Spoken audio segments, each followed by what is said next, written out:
What you got for dinner, dog?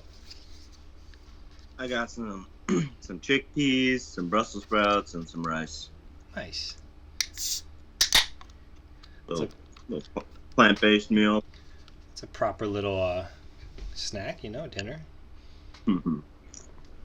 Yeah, I think I'm gonna end up going riding after this. So I was like, I might as well squeeze the meal in now, let it digest. Yeah, true that. Did you just get off work? Yeah, you did. You said, right? Yeah, I got off at 5. I've been working late these last few days, but today I'm like, not enough. Yeah. You said work's been a little crazy. Do you mind if I ask what you do?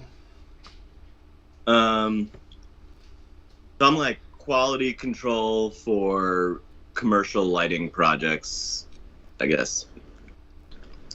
So we, our company supplies lights for like buildings going up in the city or the tri-state area. And I'm basically in charge of making sure that we're ordering the right stuff. Oh shit. How'd you get into that?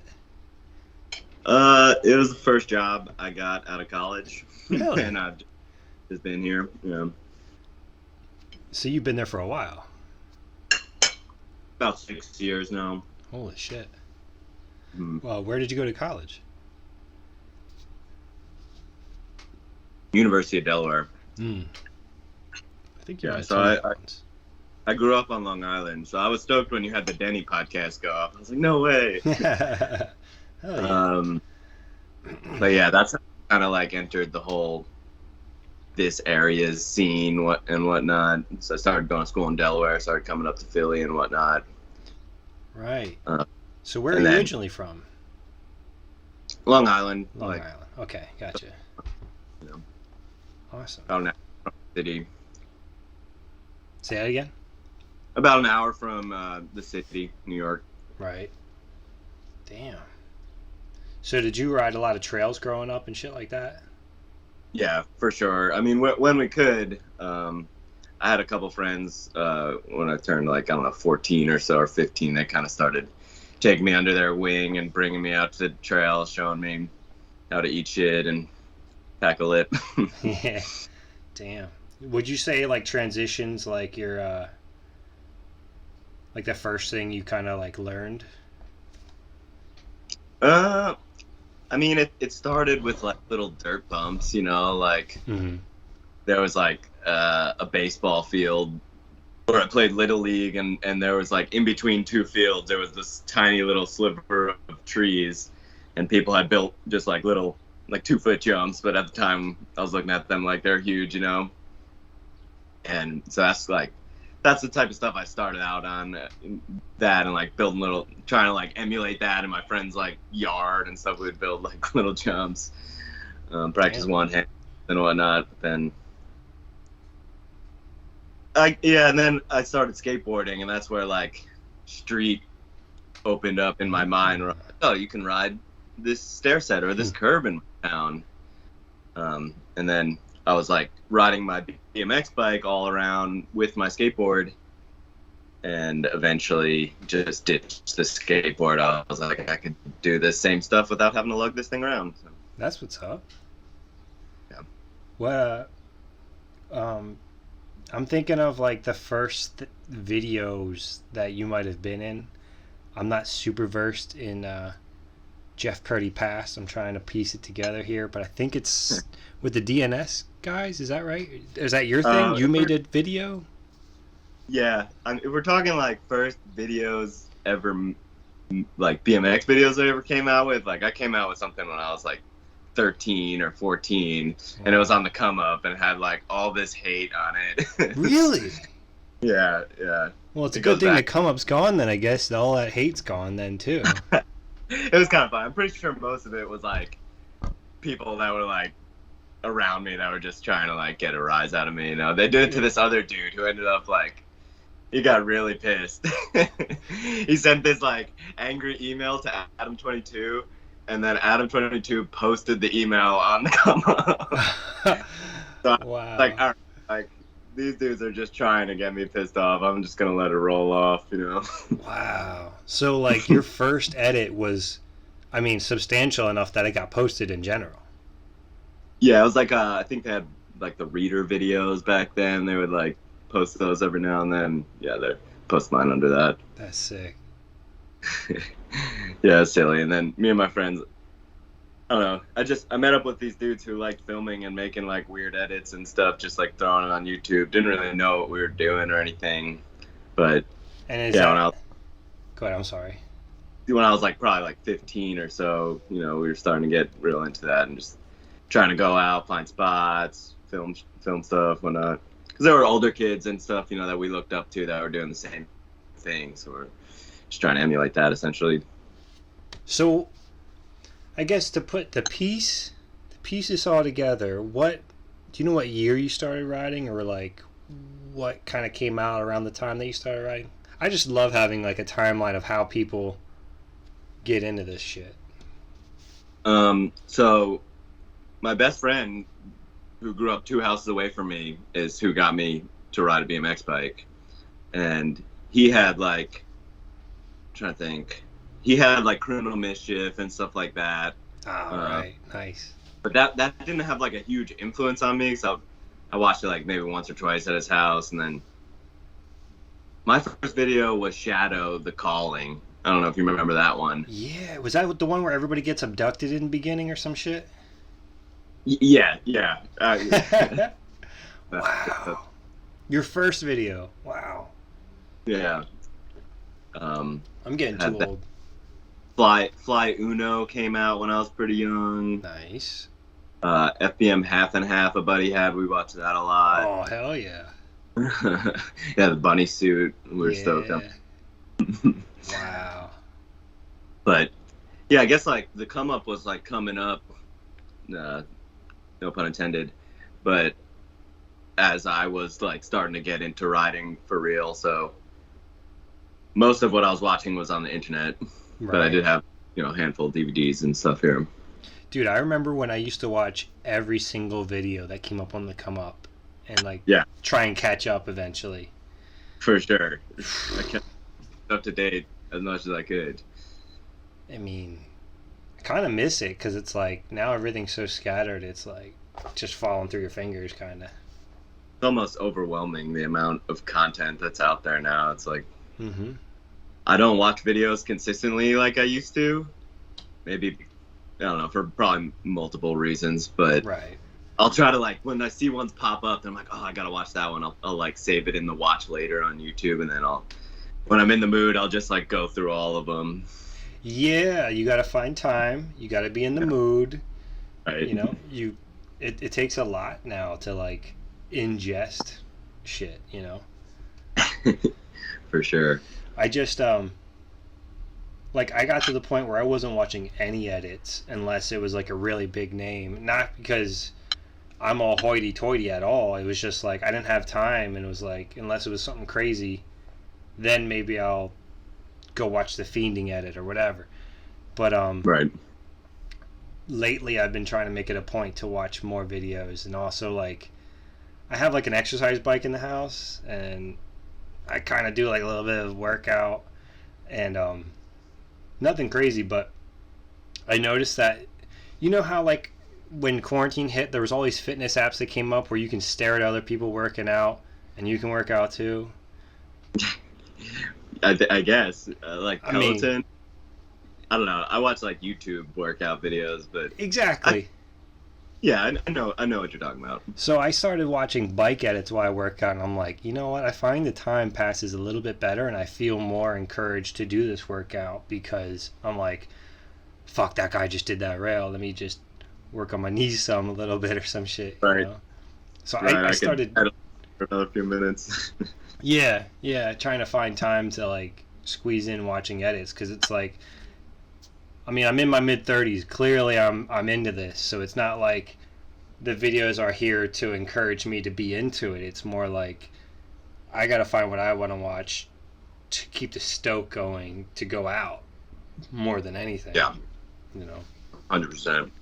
What was and sometimes the stuff that gets me, sometimes like the random stuff, like I'll see a random dude pop up, like, and if the thumbnail's good, I'll be like, oh, let's see what this guy's got, like I like trying to like, I don't know, you know, the big names are always fun to watch. Like, you know, they're going to deliver. But when you see some random person come up, you're like, oh, shit, like, this person went in for this and, like, clearly had, like, you know, didn't have professional filmers around, I don't know. But, yeah, definitely. I remember when I used to be on the come up all the time, I would click on names I didn't recognize on purpose. I'm like, I just wanted to see other shit that was like not so crazy, but just like with similar skill level or whatever, wheelhouse. right. Damn. So, what was what did you have an inspiration? Any kind of inspiration that made you want to start filming?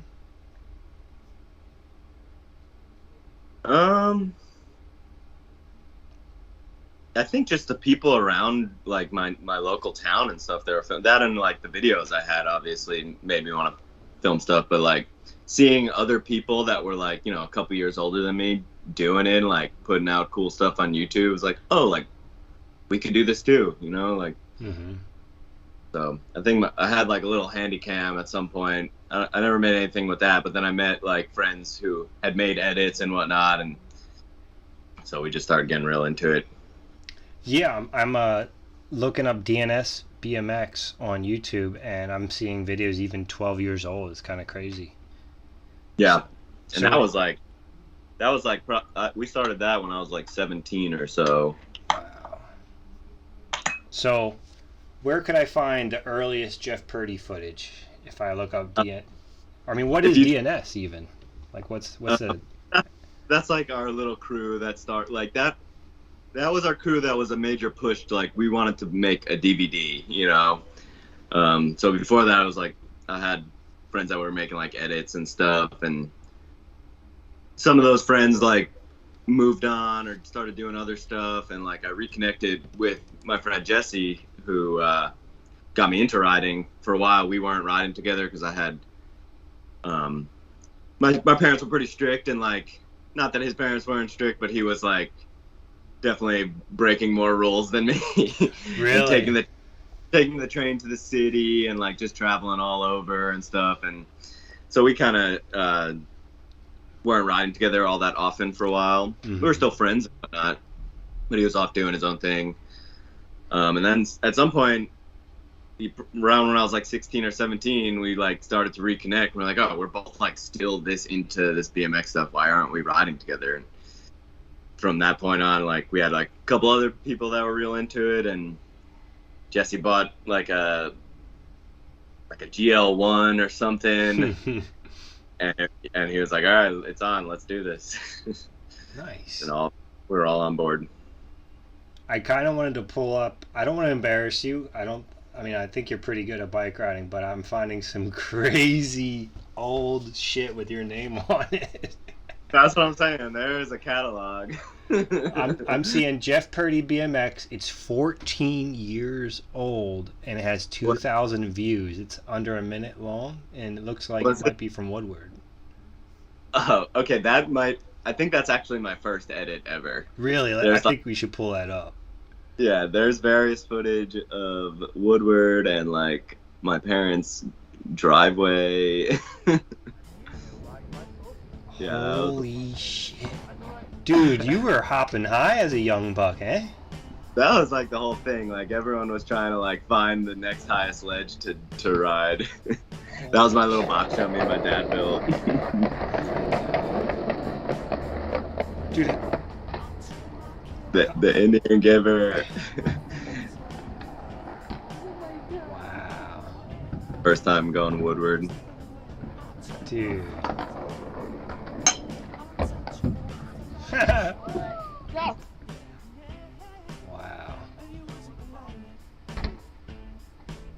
Bob bars even back then. Nice. And I didn't know anything about Animal. Like I wasn't one of those guys, but Jesse was the one. He was like, yo, you should get these bars. They'll help you with 180s or something like that. Dude, and you did a feeble bar and got away with it. That was switch bar too. I eventually like learned to do bars the correct way, and I can't throw them that way anymore. So I think that's funny. That's the only feeble switch bar I've ever done or ever will do. Damn, you got lucky on that one. Damn. I know. The bars, that's how I'd always do them though. The bars like I would like double dribble bar spin somehow. Dude, when I was real young and I was like probably in a similar boat, like I legitimately thought in my head I could feeble bar, even though I never did a bar before. But I had like all the gusto to like, I think you could do this. Like I just, back when you're just like heshing shit out. And instead of letting go, I just landed in an X-Up ride, and I was like, nah, I ain't got it. Yeah, I've definitely gone for it. So is DNS like it's a DVD you guys made, right? Yeah, we've made 2 now. Made 2 DVDs, so, okay. Yeah, the first one we came out with, I think, like January 2015 or so, like right when I graduated college. We had a little premiere in Delaware, and then one on Long Island. That was a ton of fun. The filming and the editing like was super janky, but I love it. That whole thing went, not to out Jesse here, but he bought the camera. He was like the motivating factor behind like, let's make a DVD. Like, that's gonna be sick. We'll all have parts, yada yada. Yeah. And it got to the point where we were filming for like a couple years, and I was like, yo, so like, what's the deal? Did you start like putting anything together yet? Like, what's your plan with that? And he was like, oh, I don't know, like my computer doesn't really work that well. And he was basically saying that his computer wasn't going to be able to do it. What the fuck? So, well, I mean, it was looking like it wasn't going to happen. So I was like, screw it, dude. Send me everything you have, and I'll try to figure this out. For the first video. And that's how I ended up editing that one. No way. Well, I should have been studying for finals and whatnot. Finals, what grade? Like graduating year? Yeah, I was editing that my senior year. Well, I took an extra half a year because I switched my major at some point. But like, yeah, so that last semester I was spending a lot of time editing. So your first DNS part was during your college years? Yeah, for the most part. Is that what this one is, right? That's a previous one. That's like just an edit we threw together. Should I go to the other one? Natural Born Haters is like the second video, right? Yeah, that's the DVD section. Well, that's the first DVD. We had a couple edits we put out before that. Okay, so this is the first DVD section. Yeah. Mind if we watch it? You cool with that? Yeah, it's kind of long, but... Dude, at 8 minutes, I'm kind of curious. I'm kind of like... My curiosity is piqued. I mean, if... Yeah, I shamelessly gave myself the ender and a 2-song part. Wow. I mean, you were sitting on a lot of footage. You were the one doing all the work to put it together. Can you hear the audio? I can. So I can, but you can't, which sucks. But that's as close as I can get to us sharing a video. Okay, I wasn't sure if the audio got ripped off of that or not. It might be. Like, I don't know if the song's in yet. It looks like the music is tagged here at the bottom, so I think it's going to be good. Oh. What the fuck? Because I'm a strong believer in good music for edits. Like, cleared music doesn't always work out. Yeah, no. So you were already brakeless at this point? Yeah. Huh.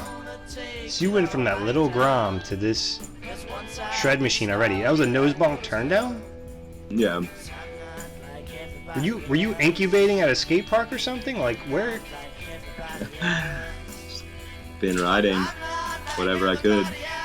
Wow.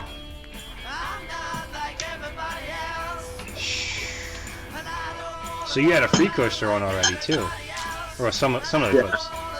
Yeah, probably a mix in here. I think that might have been my first time going to F, or like one of my first times at FDR. Really? And you already figured out the box jump? Yeah, just the box jump. Yeah, I still can't figure out the rest of the lines. That place is hard to ride, man. It'll put everybody in their place. I think the only person I've seen ride that place nice is Jeff Slattery and Brian Yeagle. And Van. That much. Sweet. Yeah. Wow. And you had tail whips already? Jesus. God damn, dude. I was like working at Woodward in the summers and stuff throughout some of this. So you were already super like motivated. Yeah, I mean, I've always kind of just gotten obsessed with things. Right. And got all in on them. Damn, that was a nice bunny hop 3, dude. Yeah. Thanks, dude. And a rail hop. And a whip. What the? I mean, come on.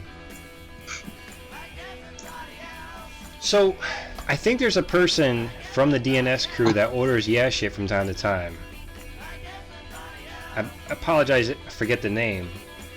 Probably. We've spread out, or I've just tried to include as many people as want to be included.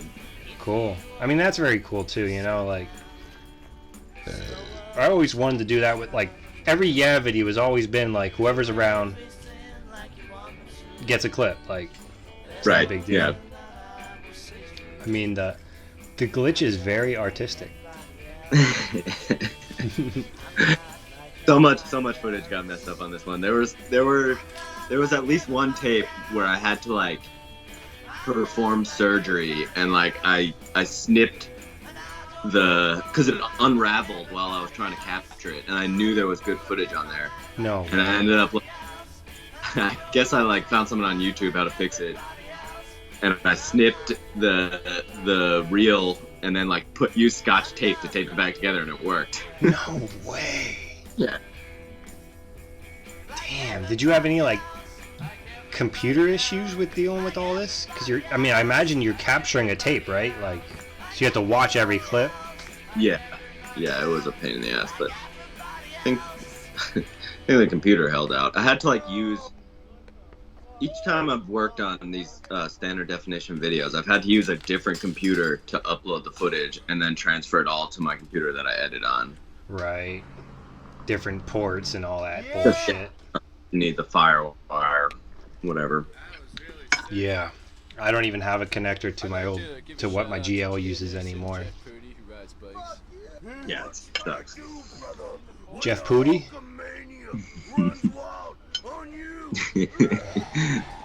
That was the college house. Oh, hell yeah. I mean, yeah, it's an 8-minute long part, but it's not bothersome to watch, you know? No, I appreciate that. Dude. My philosophy is like, I know a lot of people like have a lot of throwaway footage, but I'm like, what am I going to do with this throwaway footage? I might as well put as much as I can in there for it to make sense. Yeah, man. Showing versatility. Obviously some stuff doesn't make the cut, but... Yeah. I mean, none of my routing, if you took all of my routing and added it up, it still doesn't equal this video part, so it's pretty decent, man. You're lying. Damn, that's a big gap.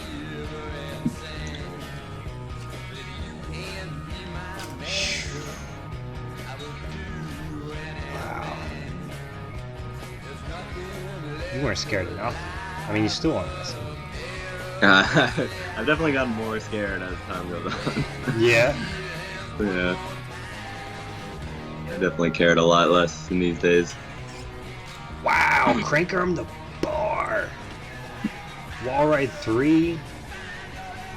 I mean, it kind of looks like pro level from the first DVD part, you know what I mean? 360 tuck no. Were you sponsored by anybody at this point? No. And to be honest, part of the motivation was to like go in, I was like, God, I want to like really try to go for this BMX stuff. So like, the only way I know how to do it is to make as good a video part as I can. Right. That was nice. I'm a fan of a good ice pick. They scare the hell out of me, but I mean, every now and then. And where was this all filmed? A lot of it is Delaware. There's a lot of Philly clips in there. Like that's Baldy. Damn. So yeah, is the Philly chess pieces like okay to ride all of a sudden? The chest pieces, like Yeah. the dominoes. Yeah. Yeah, I think so. I remember back in the day, Gower and I used to only go at night. We would hide behind the domino, and we'd only take a run when no one was looking, and then come back and hide behind the domino. Because of security or Yeah. skaters? Security.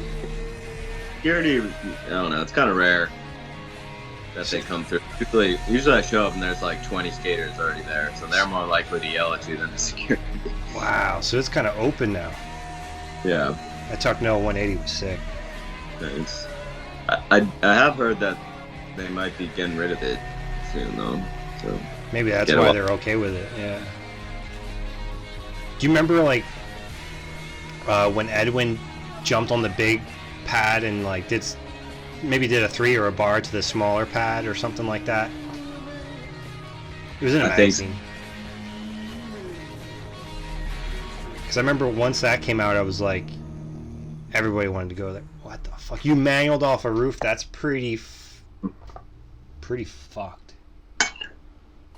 Whoops. So, I mean, I'm kind of curious where the second DNS BMX DVD section is now. Do I just type in 2 right here? It's not up yet. I think we're gonna try to get it posted on Dig at some point, but I don't know. We'll see. I was thinking just posting the whole video, mostly because I'm lazy and I don't want to go through and chop them all up. I'll do it eventually, but Damn, dude. Your first section just came out swinging. thanks. I mean, I guess I've made full edits before, so I knew like kind of the process and what it takes, but I definitely like wanted to really step it up for like a DVD. That was definitely like a lot of motivation and everyone ripe and hungry. So we had a good little crew. Everyone was kind of going in. So nice. Came together nice. And did you do the DVD authoring and all that shit too? For that one, I bought a DVD burner and burned them all individually.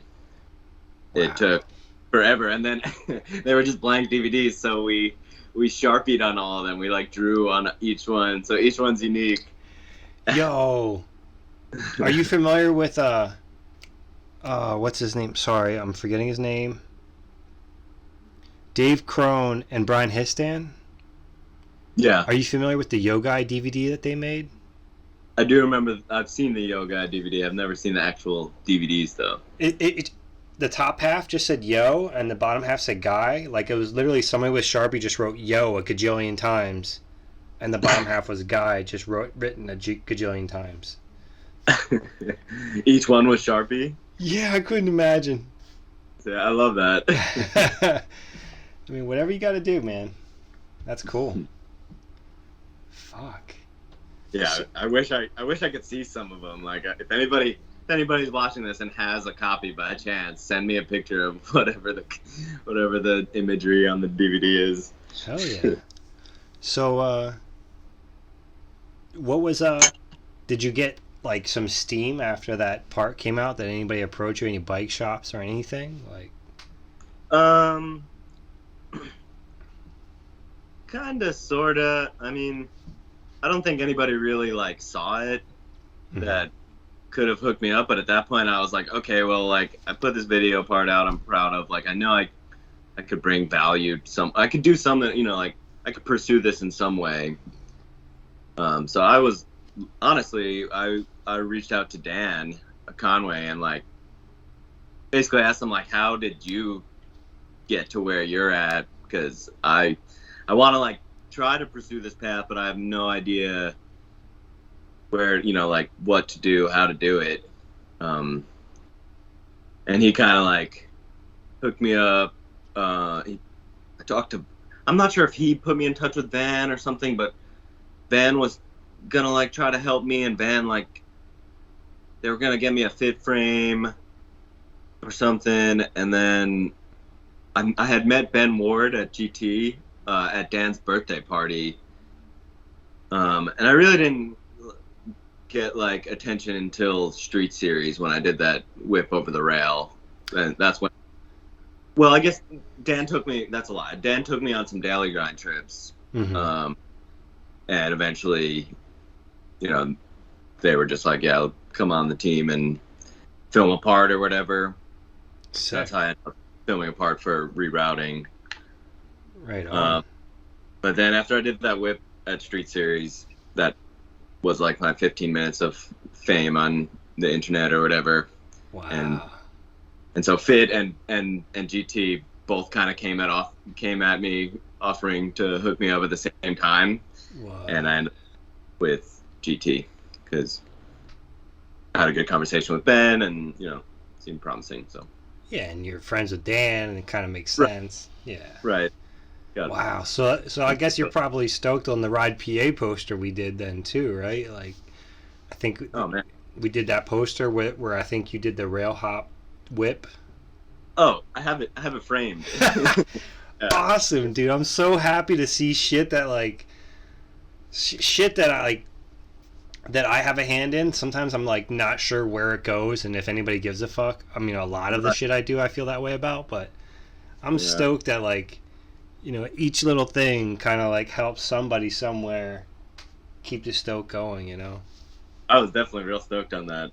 I think I still might have an extra copy of that I've been like meaning to give to Jesse for the longest time, because he was like, "Oh, I want one of those," and I got it for him. And then like every time I go visit, I forget it, and his ass still has not come visit me in Philly, so still sitting. But I'm stoked because I also got the frame for that poster made by Gremlin, because Gremlin does like woodwork, so I hit him up to get the frame made. So it's like it's special to me, and I appreciate y'all doing that. Dude, that's sick, man. Hell yeah. Should we check out the Daily Grind rerouting edit, or should we just keep chatting? That's up to you. If you want to keep making me blush over here, we can watch it. I kind of like, for the sake of everything, like, I want this podcast to be focused on wellness and videos, because I feel like those two things, it's like one comes with the other kind of thing. Like, if you don't record your makes, then what the fuck are you doing, you know? Like, right. You're just living off of memories at that point, which is fine, but yeah, and my memory is not that great, so. No, mine neither, but I started to think about, like, if once I'm on my deathbed, I'm going to start running through all the sessions I've ever had, all the good times, because it's like, I hope so. What do normal people do? Like, normal people don't have, like, that many good times as bike riders, I feel like. I know. Watch TV. Yeah. You got to find something that makes you happy, and luckily for us, this is it. Yeah. I mean, some people don't really have it, though, and, like, we got to be grateful for that. Mm-hmm. Yeah, because, I mean, you're actually good at bike riding. I'm not even good, but I still get a kick out of it. Dude, you could do ice 180s. That's the hardest trick ever, so. I consider it good. I'll take it. I'll be a one-trick pony. Shout out to Wiz on the ice ones. He's the whole reason I ever even learned them. But hell yeah. Damn.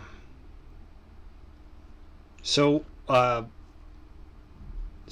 imagine for the first DNS section, you got to pick your own music. Mm-hmm. Did you get to pick your own music for the rerouting DVD too? Yeah, I'm actually real stoked on using that song. It's like a Mamas and Papas song. Damn, you know what? And it's muted off. Is it? Okay. Yeah, I got the volume up real high and it's still not playing. Yeah, I thought so. I think if you put on like the full DVD, which is also on YouTube, I think the music's on that one. Really? Yeah, if you care enough. Yeah, I you know what? I genuinely do, as long as you don't mind me taking the time to do it. Yeah, that's cool. Where is your section in the mix of the the DVD? At the end. At the end. Oh, you had last section? I did. What? Damn, dog. Yeah, I don't know. I was on one in that time period. Like, I had less time to, like, everyone. I came onto the crew a little late, and I don't know. I was just hungry and stoked, and going out with those guys is like, you know, I've been out with, like, you know, the crews in the area and stuff, and like that. Those can be some really heavy sessions, but going out with those guys was like a different level. Like, just, I'm gonna go in here and you do what you know, early in the morning to late at night, everyone try, like, if there's something that someone wanted to do, they were gonna try it. You know, it wasn't like, and usually we're all far away from home, so it was like kind of the vibe on those trips was something else. Like everybody's there for the same reason, is to try and get down. Yep, and we're all hyping each other up, you know. Nice. This is a nice little track. Yeah, I dig that song. I'm a big fan of decent music and not some screensaver ass music. Luckily, in this GT part, I was able to, like, because we had to use cleared music for that. Mm-hmm. And I was able to convince them to, like, throw a little bit of money at this local Philly band. Oh, awesome. It was pretty cheap as far as licensing deals go, but you know, I was just stoked that it's not that, because you could tell when it's the cleared music. Most of it sounds like it's made. Dude, I used to get so frustrated by cleared music, I was half tempted to re-edit sections and call it like a The Yeah remix and just use whatever song I thought was cool, because I was so sick of like dope ass riding, dope ass clips, and like boring music. Not boring, but like just unmotivating. Right. This is tight. You were already hooked up by GT at this point too, it looks like. Yeah. Wow. 180 whips, huh? Rare. Really? Yeah, I haven't done one since I've been on a cassette, actually. Yeah, I've been on a cassette for a little bit now. Oh, because of like getting everything straight when you come back around. I could probably manage it if I really wanted it, but there would probably also be a few falls where my legs just get all tangled up in there. Right. Dude. Do you, how often do you ride? Are you like keeping all of your shit like in your bag, ready to pull out whenever you need it to? I try to. Yeah. There's definitely some things that I get rusty on, just depending on what has been getting me stoked lately. Yeah, I haven't done a bar spin all year. I definitely try to at least like do a bar or a whip every now and then to make sure I can still do them. Yeah. I like rode for like 6 or 7 years before I even ever did a bar spin. And for those years up to that point, I felt like a poser because I didn't know any real tricks. Wow. I don't know if I've seen this before. That was sick. What a spot. Yeah, there was like a rail out front of it that like everyone was getting down on, and I was like, I don't got anything for this rail. I'm just like kept staring at it. I was like, really? Uh-oh, another one. Or is it another angle? Oh, shit. Oh, okay. Damn. Wow. That shit fucked me up. Really? Like, you mentioned wellness, and like, I don't know, that shit. Because I mean, you could see in the clip, it was windy, and yeah, they're talking about it.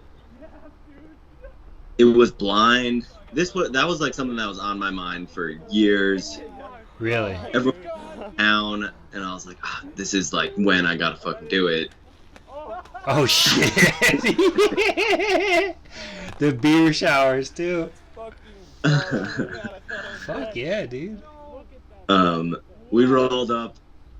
I wasn't gonna say anything because it was like kind of windy, and I was like definitely a little shook to go for it. But it was in my head when everyone came to Baltimore, And then Trent brought it up after we had like a good session on this rail spot, and like everyone got something cool, and like the stoke was high. That roof had been something that I had been like drunken people for like years. You know, I'd be like, get all drunk, start being like, yo, I'm gonna do this one day, like pull up the Google Maps image of it. You said Trent. Are you? Is that Trent Lutsky? Yeah. Okay. So he called me out. He was like, Purdy, what about that roof drop you were talking about or something? I was like, oh fuck. Yeah, let's go check it out. Whatever. Wow. And I was like shaking in my boots the whole way there, and pulled up, and it was on Fate Avenue or something like that. Are you serious? It was spelled like FAIT or something like that, but it was enough for me to be like, fuck, I gotta do it right now. But it was windy, and it was blind, and I got up there, and I was like, well, fuck, I'm not gonna climb back down. So I made like a little mark of where I wanted to go off, and basically kind of tried to wait for the wind to die down, and only for like a split second it died down. I was like, fuck it, I'm going. And when I hit the air, when I like went off, I was like, oh fuck, like I'm gonna hit that second fence. Oh. I like blacked out, and the wind hit me. My like, you could see my bars got all like cocked. The whole bike kind of went a little bit sideways, and like I blacked out. I was not conscious until I was like rolling away. I was like, oh my god. That's why like Dan comes up, and I'm just like looking around like, what the hell just happened even? Like, damn. And I don't know, that shit kept me up at night for a while. I would be, like just thinking about like, fuck, like what if I would have cased that fence, or that wind would have taken me? And I guess that's where, I said I've been getting more scared lately. That's probably where the fear entered a little. It started bit. to creep in. Do you think that was like the scariest thing you've ever done? Yeah, 100%. And wow. I don't think I'll ever jump off anything that high ever again. Wow. And if you don't mind me asking, how old are you? How old am I currently? Yeah. I'm 28, about to be 29. Nice. Yeah. Just a nice young lad. Still got some good years in me. Yes. Still got some spring in those knees. Those ankles are intact. Hell yeah. Right. Kind of keep my body together. That's why I eat chickpeas and Brussels sprouts. Oh, hell yeah. Do you do like any kind of like stretching or like shit like that to keep yourself straight? Yeah, I actually did a quick yoga session right after work today. I don't do it enough, but these last few days I've been working long hours and I've been sitting so much. So I was like, I gotta stretch some. Yeah. There's a while. I go through phases. Sometimes I'm consistent, and then other times I'm inconsistent. Mm-hmm. You've been fucking killing it from the womb. I don't want to ask your D over here, but riding wise, it kind of seems like you're always on point. I mean, I was always trying, I was always eating shit and trying to, I don't know. I just always felt motivated for that. Even now, it's not quite the same drive that it used to be, but I enjoy challenging myself, like I enjoy right. Overcoming something, or like, whether that's the mental battle or, just trying something over and over. I enjoy the process. So did you ever feel awkward or bad or guilty about trying? Did you ever feel like you were too hungry or anything like that? 100%. Yeah. Really? I mean, I'm a chronic overthinker as it is.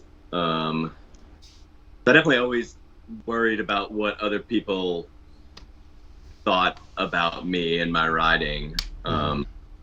And I definitely have had people, call me out on, doing too many tricks or I don't know, whatever. People talk shit. That's so weird to me. Like perfect example. Remember we were talking about like being too busy to watch edits and shit? Yeah. the one day I was too busy to watch a dig edit of some person I never heard of, but I ended up watching one of Nigel Houston's latest parts, and I was thinking in my head like, I'm positive that there's a whole skate group that hates on this dude, but at the same time, it's like he's doing it, and he's like, you can't knock him. Like, right, he's crushing it. Like, it's not like you get a free pass to being good at these things. You teach yourself and you work hard to get there. So it's like nobody can take that from you. Yeah, 100%. Which edit that like long, like 10-minute, like 2-song part? Till Death, I think. Yeah, I heard some podcast talk about. I was like, I gotta check this out. Yeah, it's so good. Yeah.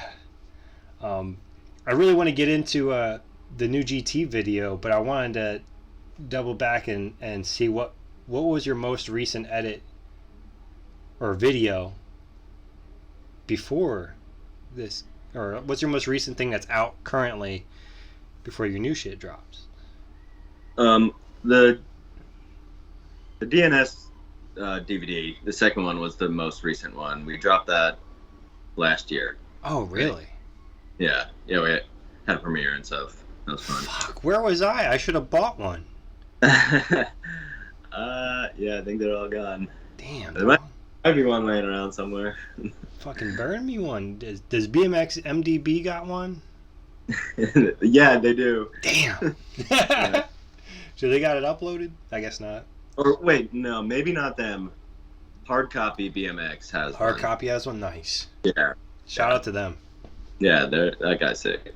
He's gonna, once the internet goes kaput, he's gonna own BMX. Everyone's gonna be going over his house. Yeah. I did see the Social Dissonance edit that came out about a year ago. Yeah, that was probably second most recent, I would think. Or Okay. or videos that have come out. And that was all self-filmed, right? Yeah, that was my my COVID relief. Mm-hmm. Because, like I said, I'm a chronic overthinker, and I was, ingesting a lot of the media, and I was like, well, I'm just going to do my own thing for a while, and I just basically wrote alone, which ended up being really great, like, because, I don't know, so you were, it kind of ties into, you're saying, like, have people ever, like, or have you ever been worried that people think you try too hard or something like that? And for a while, like, I feel like I started to be too hard on myself, like, to keep trying hard at BMX, and like I kind of lost the enjoyment in some ways. And I mean, not that I didn't enjoy BMX. Like, I've always loved BMX, and there's always good times, but I was taking it a little too seriously, I think. Mm-hmm. And having that break to, like, just be by myself, because it didn't start as an edit. I wasn't like, oh, I'm gonna make this edit. Like, I just got a tripod. I was like, well, I'm riding alone. Like, I'll get some Instagram clips here and there. Right. Because you were already a sponsored rider at that point, so you're kind of like... Right, I wanted to do something. Yeah. But it allowed me the space to, like, just ride on my terms, like, go out, explore. Like, some days I wouldn't get anything, some days I would just end up pedaling around the city. But, I don't know, I just rekindled the flame in a lot of ways, just kind of spending time, just me and my bike. It's a lot of times when I was younger too, like, I didn't really party when I was in high school and stuff. Like I said, I have kind of strict parents. Right. So I would just go out and I'd just be riding by myself around my town and, like, have the best time, Mm-hmm. So, like, kind of brought me back to how much I really enjoy just the act of riding, Right. There's nobody else in your head. It's just you are seeing how much you enjoy it, not somebody hyping you up to enjoy it. Right. All self-motivated. Mm-hmm. And it was also really fun because, I mean, I've lived in Philly for like 5 years now, and the majority of the time I end up riding, like, similar stuff. Every now and then we branch out, go explore some new areas, but that was, like, I was exploring as much as I could. Like I would just Google Maps and be like, oh, this is an area that I've never been to. Like I'm gonna go pedal around here after work. Yeah. See what happens. Dude. Yeah. Sometimes. So much. What's that? I don't know. Just saying, I found so much stuff that I like never seen before. And Oh yeah. aspect was just so much fun. The freedom of being like, oh, I'm just gonna turn here instead of being like, you know, when you're with a crew, you gotta be like, make a left. There's riding with the crew is a loaded fucking whatever. It's a loaded situation. Right. Because if you got somebody else that's got the same side pegs as you, that rides similar as you, and you're all going to the same spot, but they get the clip before you, you're just sitting there like, all right, I guess I'm not getting that.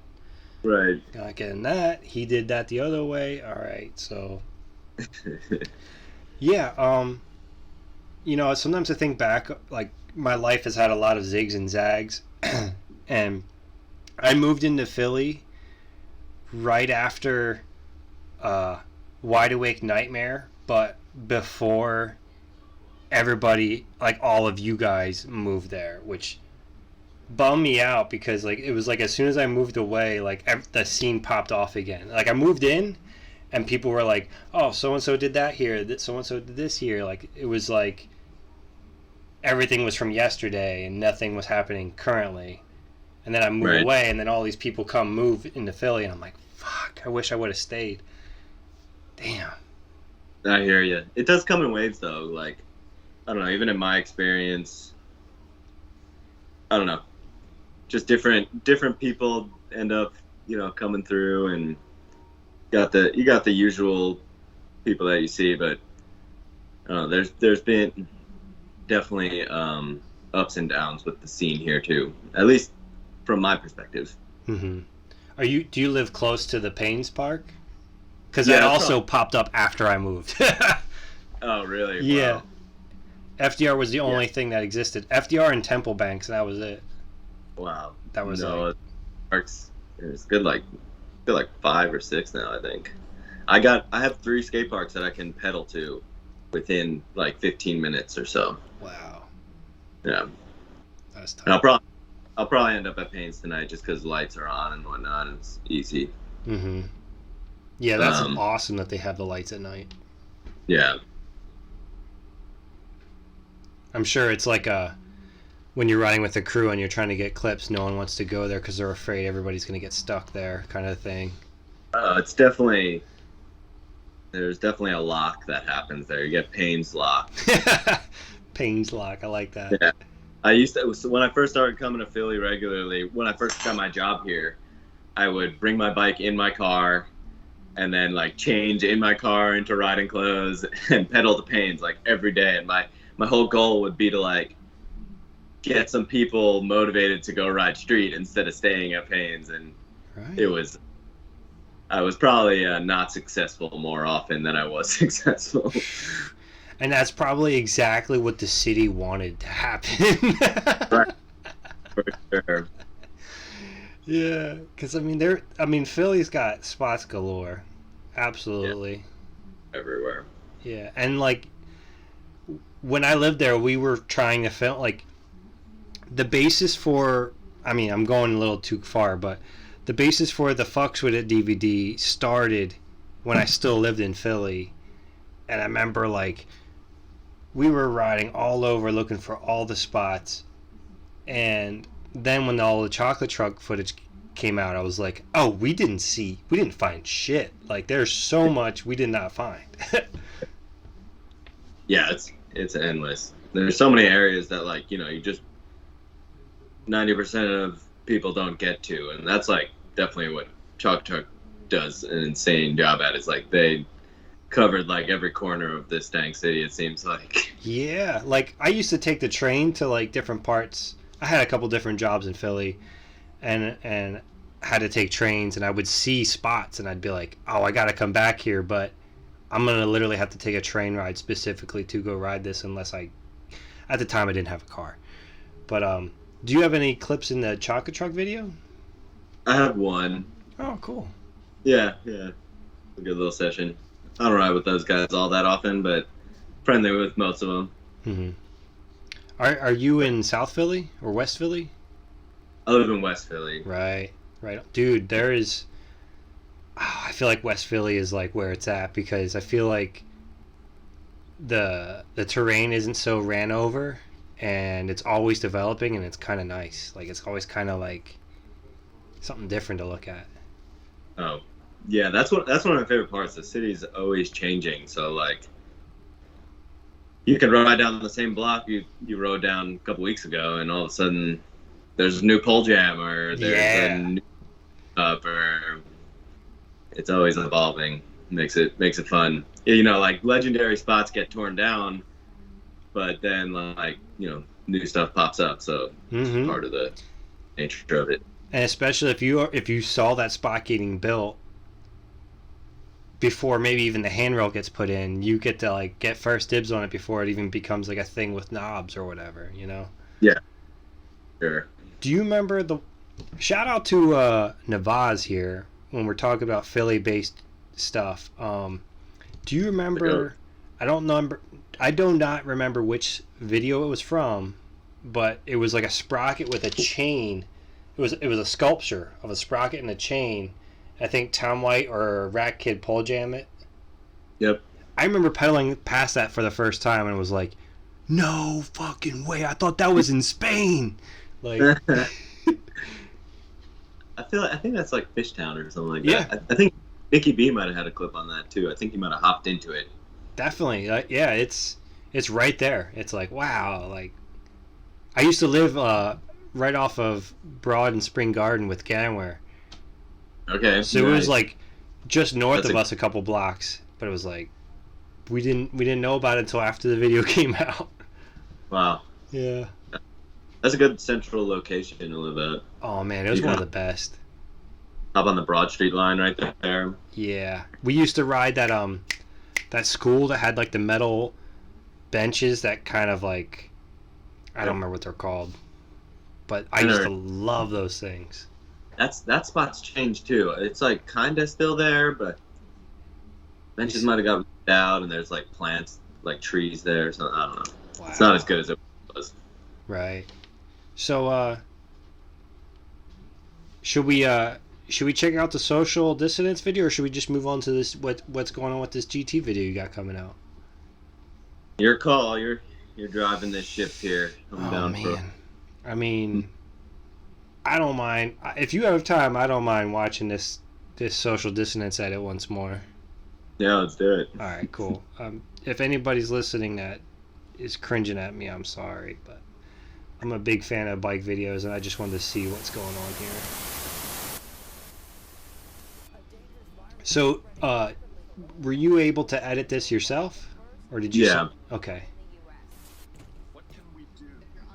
Yeah, this was like a concept I had. I was like, oh, I want to like the news is going crazy. I want to like have news like on a TV that ride, and I was like searching for a while, and then somebody threw out a TV like down the block from me. And I was like, oh, that's the one, you know, like. I love it when you have an idea and like the universe kind of lines up for your idea, and it kind of tells you like, go ahead with it, bro. Like manifested.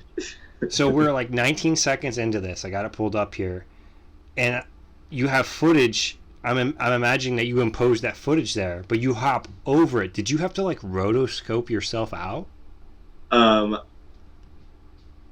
I like if you like I see freeze frame. I had to like each frame go frame by frame and cut the tire out. See, like you could see in the spokes where there's not an image. Good on you for not going totally insane and cutting that part out. Yeah. No. Wow. So you had to go. So that is rotoscoping, right? I'm not sure of the technical term, but YouTube taught me how to do it. Wow. You just use a pen tool or? It was like you can add like as many points as you want.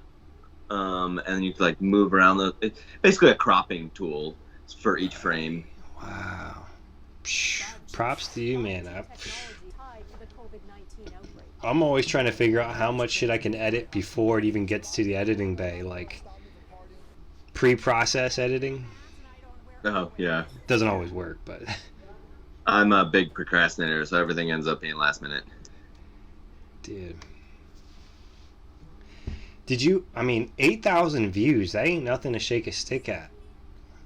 Oh yeah. That's solid. Oh, I love barriers. I just went past that recently, and it's been gone for a bit, but it's always sad when you go past what used to be. But there was a Jersey barrier in Chinatown that had like a tranny built to the bottom of it that I saw Wiz air out of a long time ago in a magazine. That I was like, that's the only thing I want to ride in Philly. I don't give a fuck about anything else. It was like, it eventually got torn out, I think. It was nice though at the time. Oh, I know which one you're talking about. It was Right there on the Vine. 676 or something. Yeah. Oh wow, I've been there. I know that spot. Oh yeah. That's the other thing. It's like,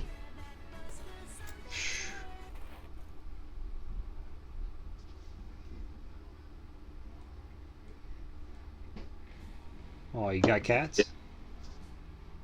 It just had like, it just linked up with the music so well I couldn't not do it. Yeah, of course. I'll turn it up a little bit. I think I have it turned down a little.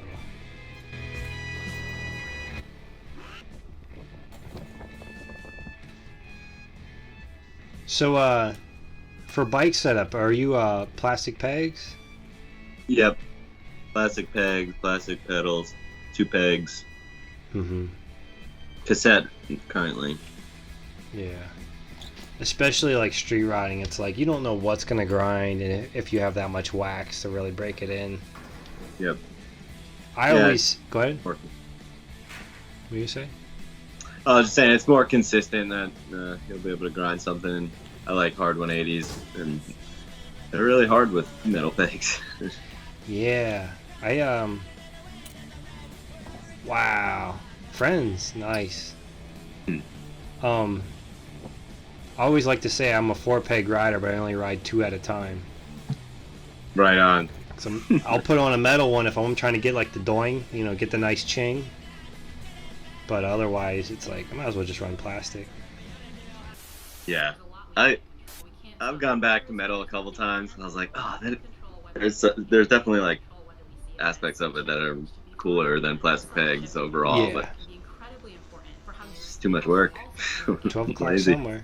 Yo, I rode a Sabrosa rail once, and it was like about to rain, so the humidity was like 100%.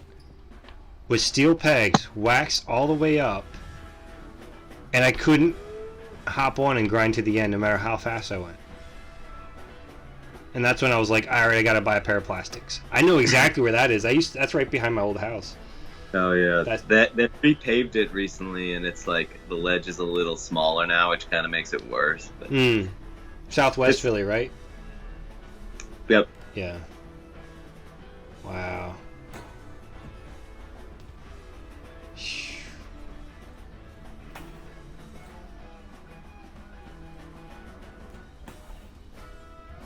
Damn.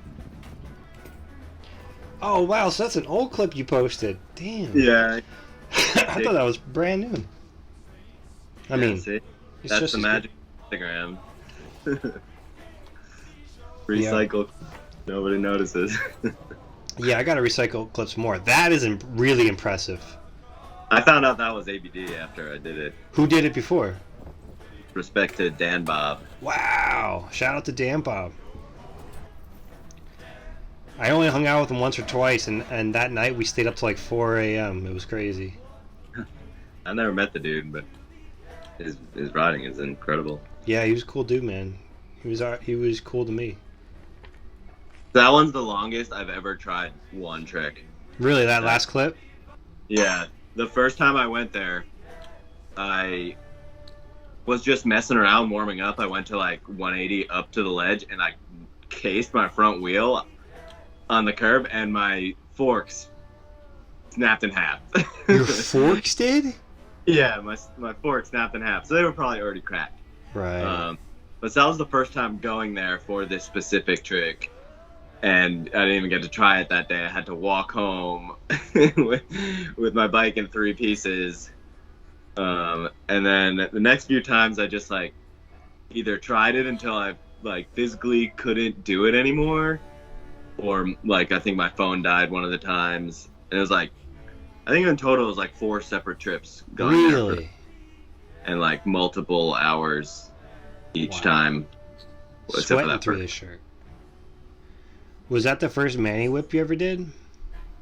No, I've been doing Manny whips for a while. It's the first cab Manny whip I've ever done. Oh, really?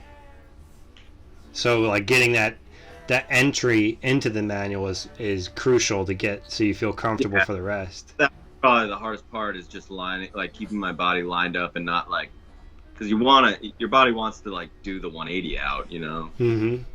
So you like transfer that motion into the whip, I guess, right? Like. Yeah. Wow. That was the thought, but it didn't. You said something earlier. You said like you wanted to do a feeble bar, and you thought you could do it. You were like in your head, you like knew you could do it. Then you went to do it, and you like landed X up. Yeah. That's my mind worked on that one, and a lot of the tricks I end up trying. I'm like, I could definitely do this, and then I get to try, and I'm like, what the hell was I thinking? But now I'm already like here trying it, so I might as well keep going. Wow. Damn. So is there like speaking of the GT video, is there a trailer for it yet? Yeah, I think there's like a minute-long trailer. Should we pull that? Should I pull that up? I don't know. It's probably on YouTube. I've mostly seen it on Instagram.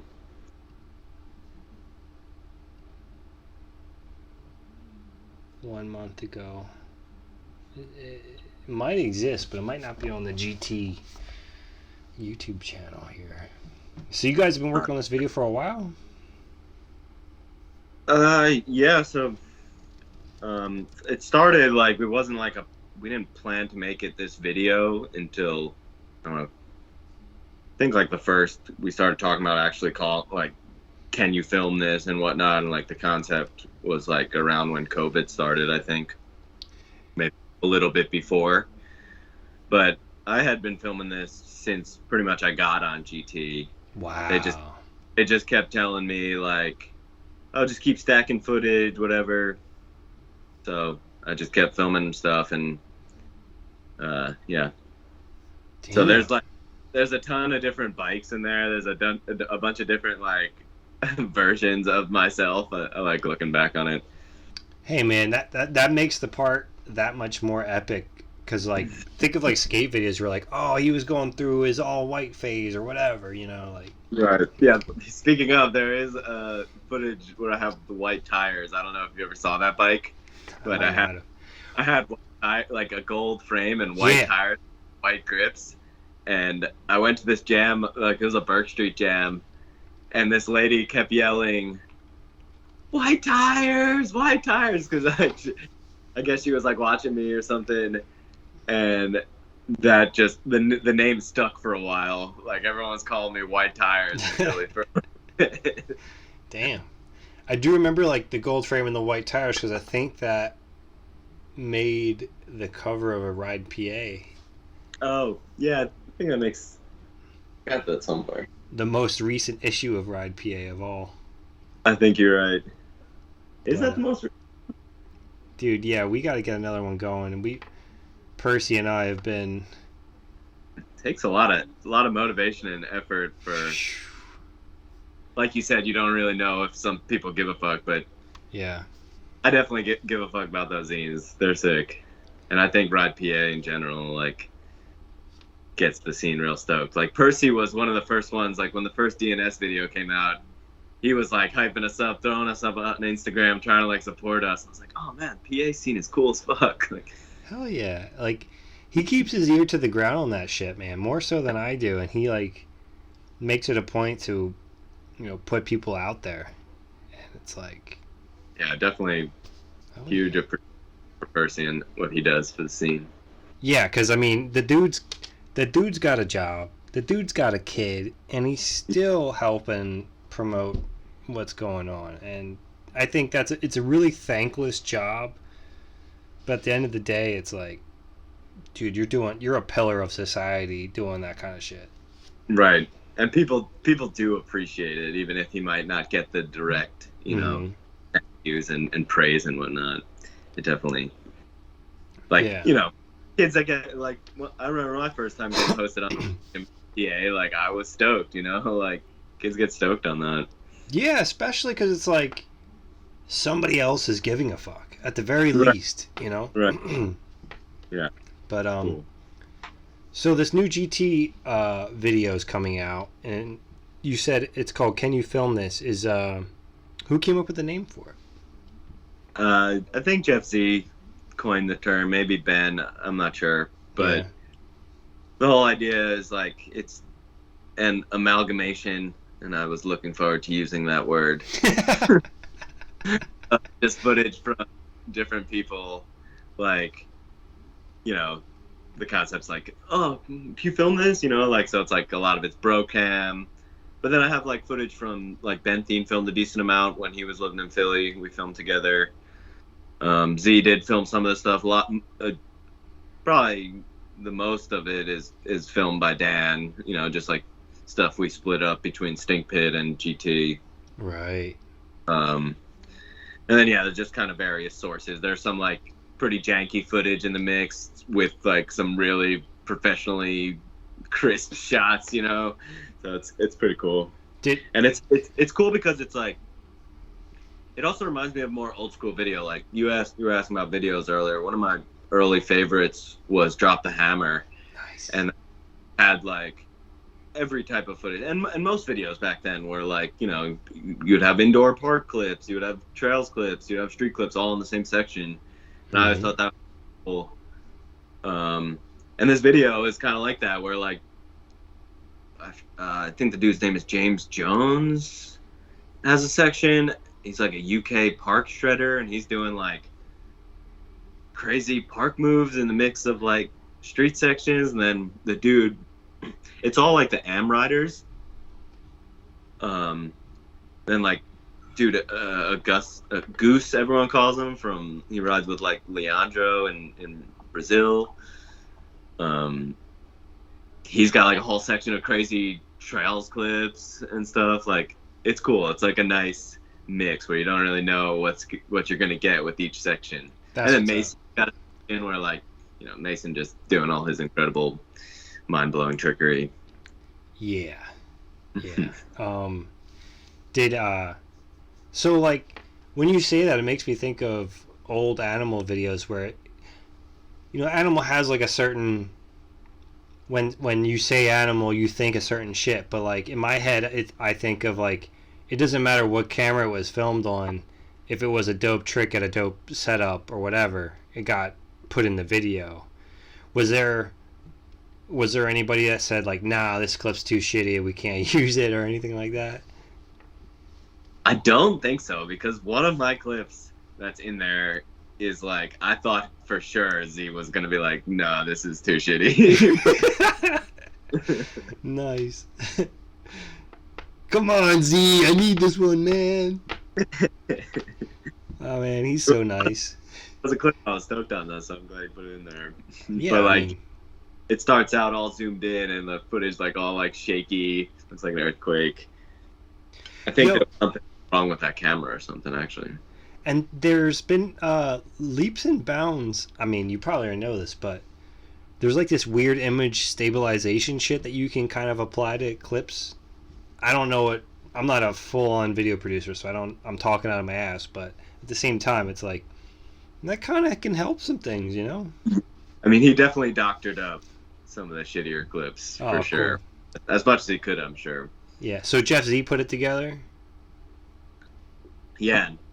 Interesting fact is, it's the first full-length DVD he's ever edited. No way. That's dope. Yeah. Stoked on that. Damn.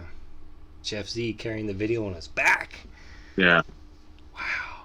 He put in work. I think he was saying he got COVID, and like that just ended up being like the spark that he needed to sit down and like really dig into it. Which I thought I would do. I got this other Daily Grind project I want to hopefully get like an edit that I'm hoping to get out by the end of the year.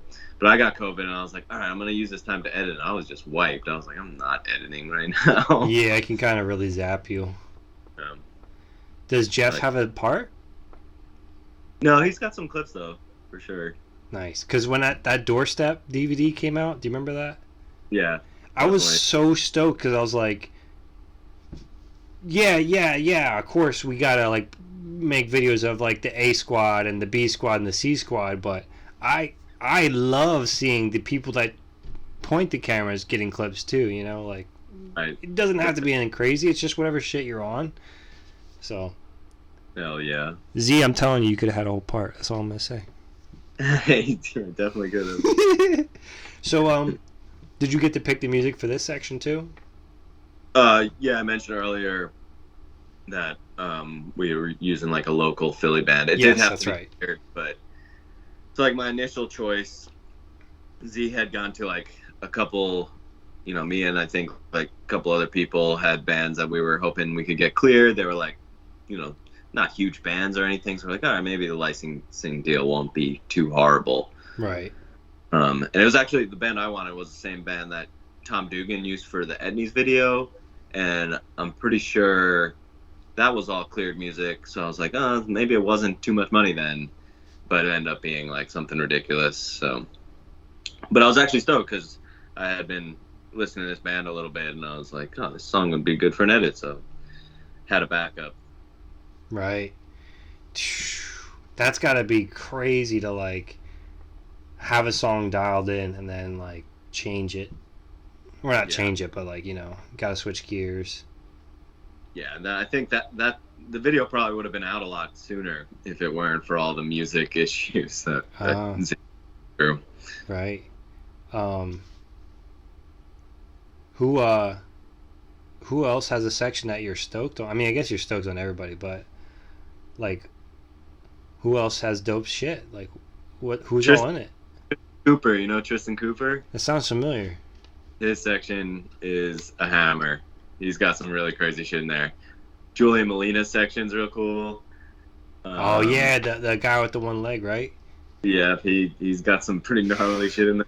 Dude, as soon as you think you suck, you watch him and you're like, I need to nut up or shut up. Like, right.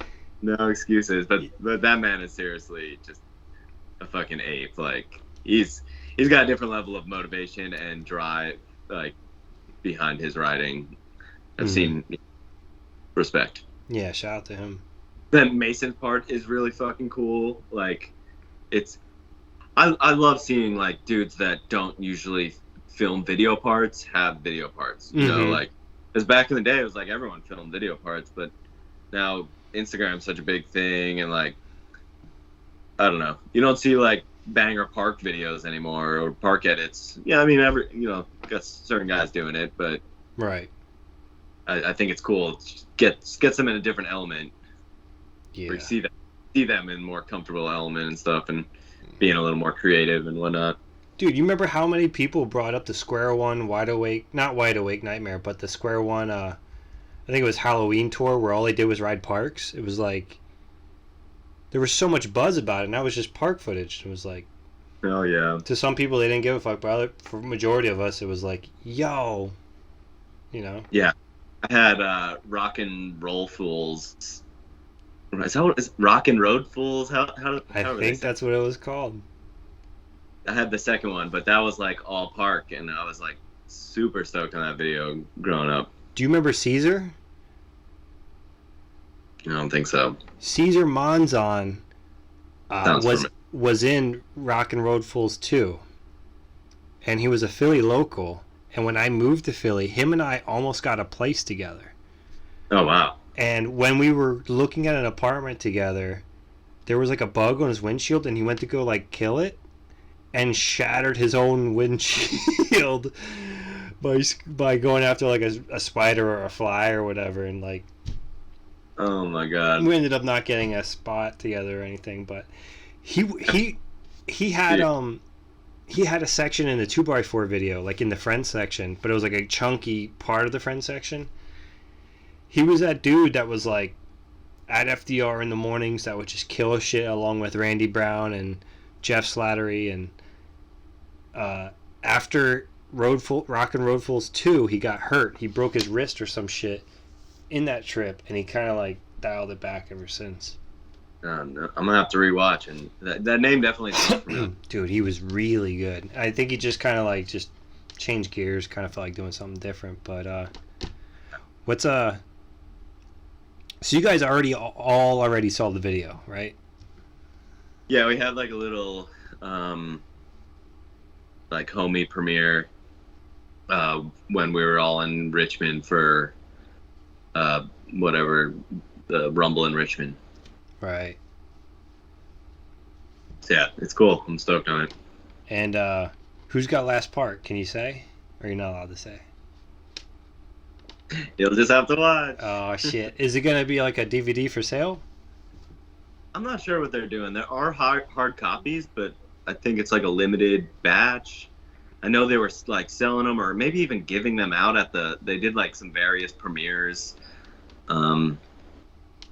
But I don't know what the deal is, because I would like to get my hands on a hard copy. So, and I'm hoping that, get them available for the homies too. So we'll see. At the very least, like a flash drive or something. Right. Yeah. Okay. And we're back. Yes, welcome back. Damn. So this is exciting, man, because it's cool to see you and Conway, especially like some people I actually know, for a bigger brand, drop some shit. Hell yeah. Yeah, I'm stoked. Damn. I remember that one day when we were on that road trip with Angus and all those guys, and you were with, oh man, you did like that tabletop like over the rail into like the thing, and I was like, that clip's in there. No way. Yep. Sick. Shout out to that. Wow. That was a good day. That was the day we went to that curve rail, right? And Angus and Dan were both trying the overpegs for a while. Yeah, dude, we were there for so long, we ran out of water. And then Lawhead had Yingling in the back of his van, and it was like hot summer day Yingling, like not even room temp, like hot Yingling. Yeah. And I was so thirsty that I drank the Yingling anyway. And now no beer is as bad as hot Yingling. I have that reference point as the worst drink. We were there for hours. Yeah, I remember you started doing peg chings on the cap. You were trying to get the cap. Oh man, I think you did. I think you put it on Instagram or something. It took hundreds and hundreds of tries to eventually get. I don't think I got it that day because I ended up trying it again later, and it was like hundreds of tries. And then I did it a second time after that during quarantine. I took my girlfriend, now wife at the time, or girlfriend at the time. I was like, "Hey, you want to go try and film this?" I was like, "We might be there for an hour. I'm not really sure how this is gonna go." But I knew I wanted to get like 2 camera angles on it, like really try and capture it good. It was like second or third try. No, it's how it goes sometimes. And I was like, yo! I saved the bottle cap too, dude. I'm like gonna like cast it in pewter and wear it as a necklace or some shit. I don't know. The one that dented from your peg. Yeah, I'm thinking, well, in theory, I feel like the real reason it worked out was because the cap was like all white, so it was easier for me to lock in on where I needed to go. The aim. But I'm tempted to do it again this summer. So basically the whole idea with that shit was like, I did it. I'm nobody special, but I want to invite people to try to do this and make it like because everybody was doing the bottle cap challenge that year. Remember? Where they were like spitting off the cap of like water bottles and dumb shit like that. Oh, okay, yeah. So this was my bottle cap challenge, which was like hit it with your peg. And in my head, I was like, "Oh, this is so cool! It's like on theme with like some popular shit, but it's BMX related." Right. Except nobody wanted to do it, and the people that probably could weren't. It wasn't on their radar to try it. Like Like Simone, I think Simone's like one of the few people that might be able to do it. Like, think, like, oh yeah, is that what you meant? Like, yeah, that's what I meant. You know, like. So, I don't know. Yeah, I couldn't do that for the life of me. I've tried the like flat ground peg bonks, but I've never even come close. I remember Adam 22 had like a video of him doing it back in the day. Where he like chinged a bird or whatever. Yeah. I mean, if you go for the bottle cap, you're gonna hit. Like, I never really hit ground on purpose until I tried the bottle cap.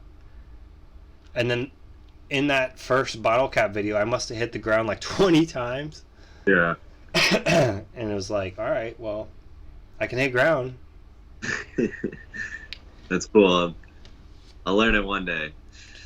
Dude, I'm sure you have the bike control to do it. Like, after watching all these edits, it's no doubt in my mind. All the time, though. It's like, oh man, it's like I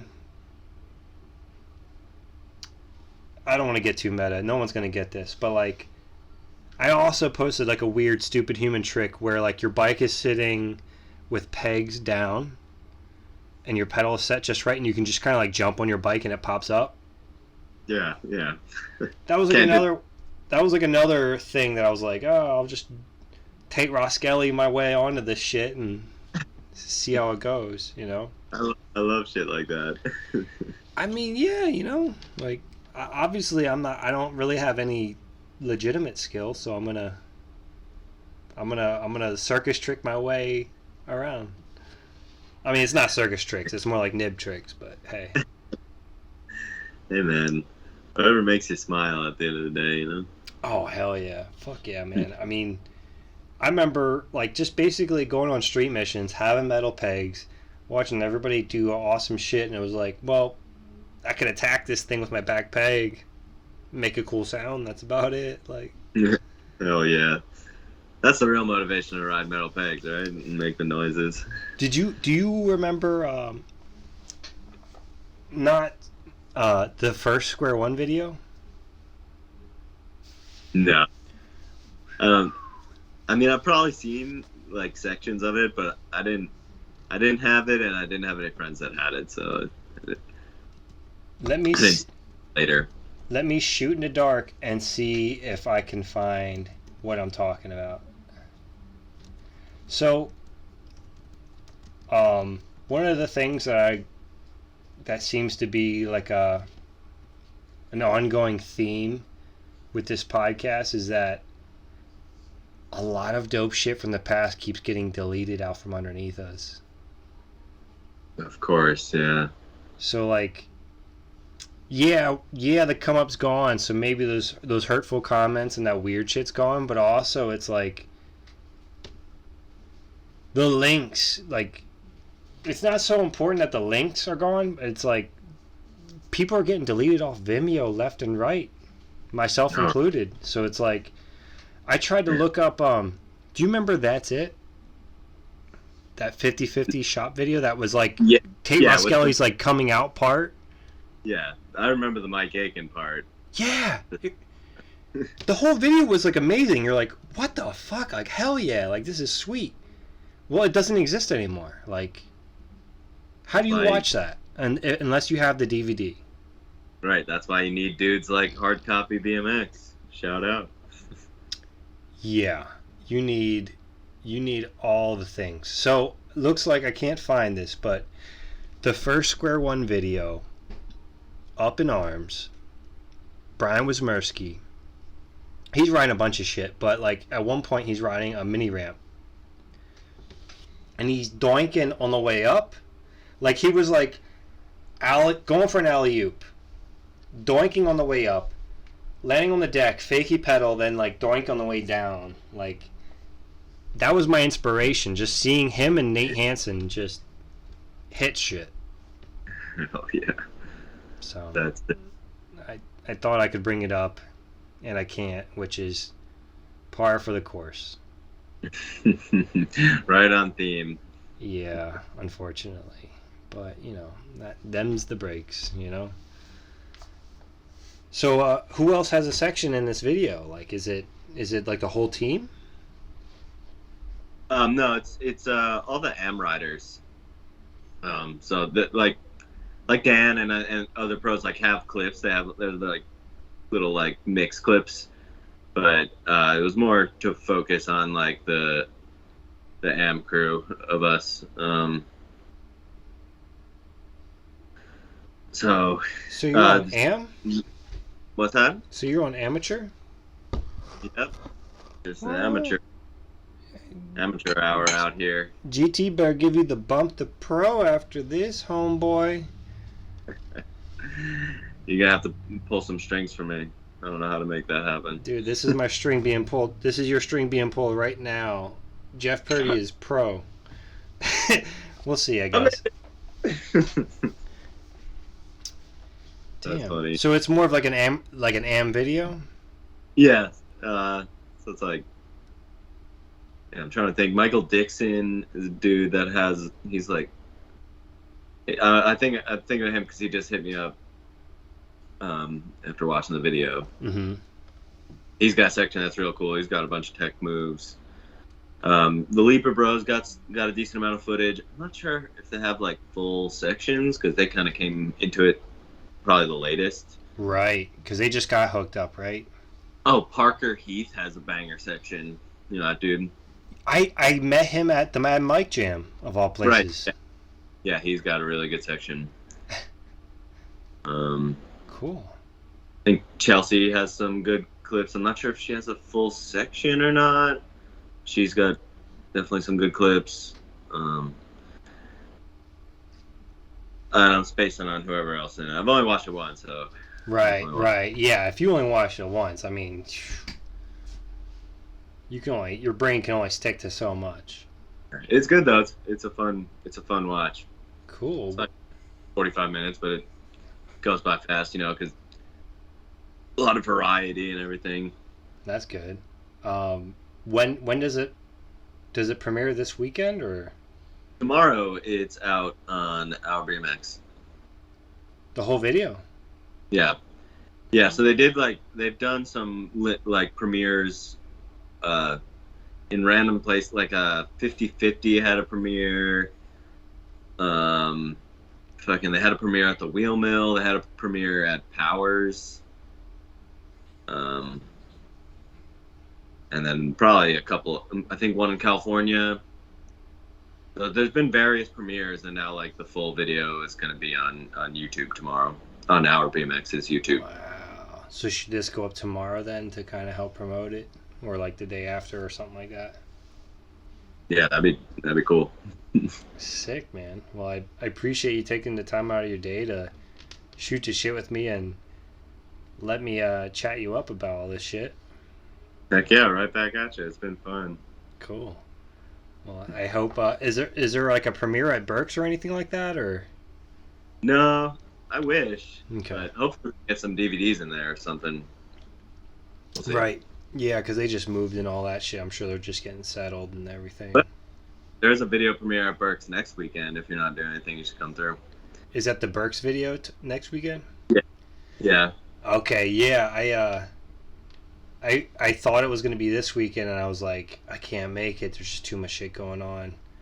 And then Really? next weekend is fucking 30th, and I agreed to go. Fuck. It's on Saturday, isn't it?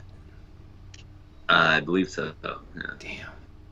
I'm trying to make it down there for sure, but I don't know if I can make it so quickly. Yeah, I hear you. But yeah. I'm excited to see that video. Yeah, I'm excited, man. There's a lot of videos coming out, and they all need exposure. For sure.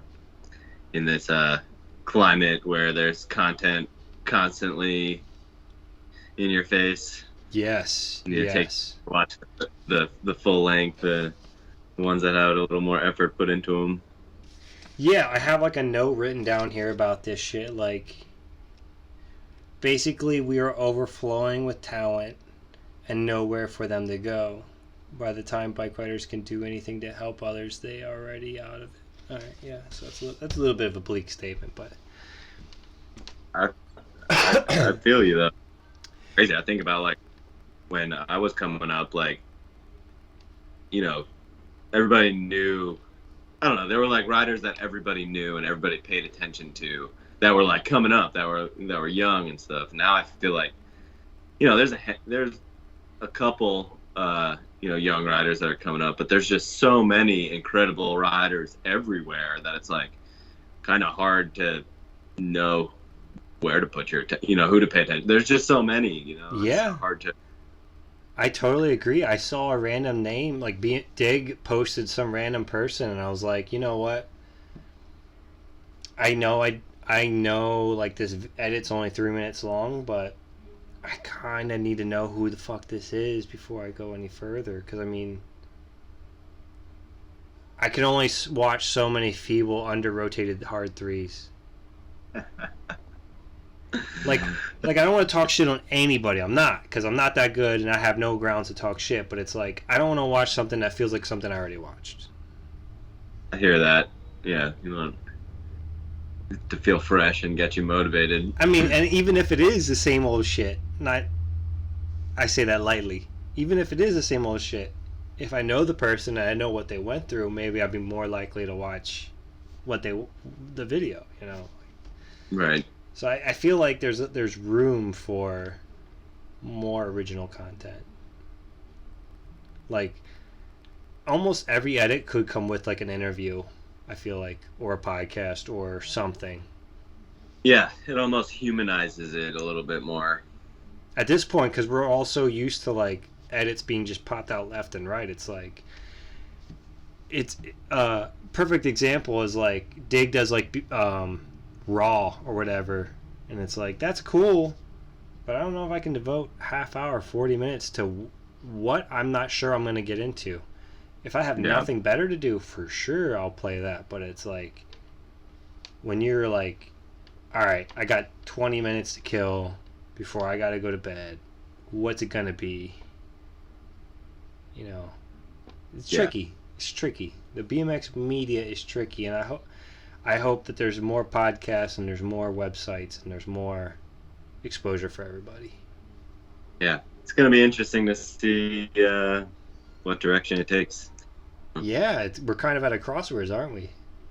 Yeah, and I mean, at least what's been getting me stoked lately is, in this, when there's so much coming from everywhere, what's been getting me stoked is the local stuff. Like I'm for this Berks video because I know I'm going to know most of the people in it. Chalk Truck was fucking awesome. Like, everyone came through. All the stink pit stuff gets me motivated. And just like, I don't know, the scene, and that's what it's always been. That's what it's, I think, always going to be, that's going to be the driving factor, is that local stuff. Oh, hell yeah, dude. I remember going to the One Animal premiere. I don't think it was The Price is Wrong. I think it was the video after that, maybe. It was a QSS, maybe. And it was at Johnny Brenda's, like, the premiere, and Sick. I think it was like one of the last QSS ones. I remember buying the copy off of Bob himself and being like so starstruck that when he handed me the disc, I acted like the disc was hot, and I was like, ah, ow, ow, ow. And I'm sure he looked at me like, what the fuck is wrong with this guy? Like, some higher that is. But at the same time, it was like the premiere, like the vibes at a premiere are just a whole nother level. Yeah. Or even just like jams, or even, I don't know, the local shit that gets you the most stoked. That's what you need. Stuff like Ride BMX and a shop like Berks and stuff like that. That's what's pumping the blood through the veins of this scene. For sure, man. I mean, not everywhere's got that. That's for sure. Yeah. I mean, up here in Albany, it's like, what's around? Not a whole lot. Yeah. There's a bike shop here, there's a bike shop there, but it's not like this cool BMX core shop or that's working on a video or anything. So it's like, yeah, man. Philly's got it going on. Yeah. I think it will continue to. And that's like, keeps pulling me back. I keep thinking I want to leave and I want to like explore elsewhere, but keeps pulling me back. Hey man, you're making it work, man, and if I didn't have to leave, I wouldn't have either. Yeah, I hear you. But with that said, I appreciate you taking the time to sit down with me. Is there any other shout outs or questions you got for me? When are we riding next? You said you live in Albany now? Hey, I live in Albany, New York, yeah. Yeah. Probably some good stuff up there, no?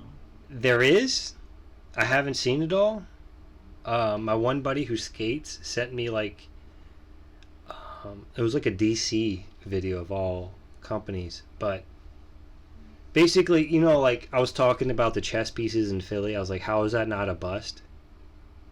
There's a place up here in Albany that's like my girlfriend, my wife, and I went to go ride our bikes on, and I got the boot. Not even trying tricks, not even doing anything, just putzing around. They just saw your BMX bike and said, "Get out of here." It's right next to the Capitol, but like my buddy, he sent me this DC video, and it's like all these clips going down the same thing I just got kicked the fuck out of, and I'm like, oh, so it is a bust or it isn't a bust. I don't know, but there's tons of shit. This is like, it's like Albany's almost like where the Rust Belt starts. You know what I mean? Like, yeah, the rest of the shit. Like Rochester's got the nice chubby rails galore. So like you're always gonna grind something in Rochester, but Albany, it's like just regular ass like wrought iron random shit. Crusty shit. Yeah, so I'm trying to make a trip down the PA here soon for sure, because you know it's been too long and I could use some more PA in my life. Area. All right, man. Yeah, I appreciate you having me on. Definitely, Hopefully dude. I don't, you know. For sure. And I look forward to seeing this video, and I hope everybody goes and checks it out. Is it going to be on the GT YouTube, or where's it going to be? Our BMX. It's going to be on our BMX. Let's pull it up for the kiddies. Let's pull it up. Just real quick. We're not going to select all.